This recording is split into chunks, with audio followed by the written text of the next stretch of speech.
In this video, I'm going to teach you how to connect iPhone 15 internet to PC. It's a very easy process, so make sure to follow along.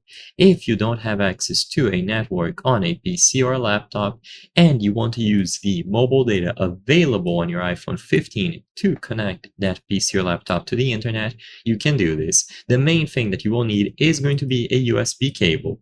It doesn't matter if it is USB-C to USB-C, USB-C to USB-A, as long as you are able to connect the iPhone to the other device. You also need to ensure that cellular data and a personal hotspot have been enabled on the iPhone. So ensure that you have a personal hotspot created and then enable cellular data.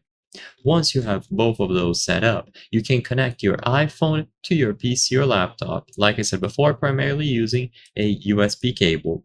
So in this example, the USB-A end of the cable goes into the laptop and the USB-C end goes into the iPhone. Once you have both devices connected using a cable, if you are on Windows, go to the Control Panel, and in here you will find Network and Sharing Center.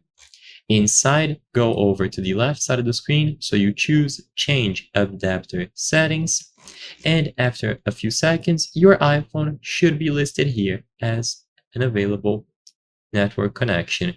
Once this is done, you can click on it and enable if needed, and after it has been enabled, it will be used to connect to the internet. You can do the same thing on a Mac, but of course the menus are going to be slightly different. So plug them together using a cable, and the internet or the mobile data from the personal hotspot in your iPhone will be used on your PC or laptop. So I hope I was able to help you. If this video helped you, consider subscribing. As you can see, according to our channel metrics, 83% of the people watching our videos are not subscribed. By subscribing, you can help us make higher quality videos. Thank you for watching, and I'll see you on the next one.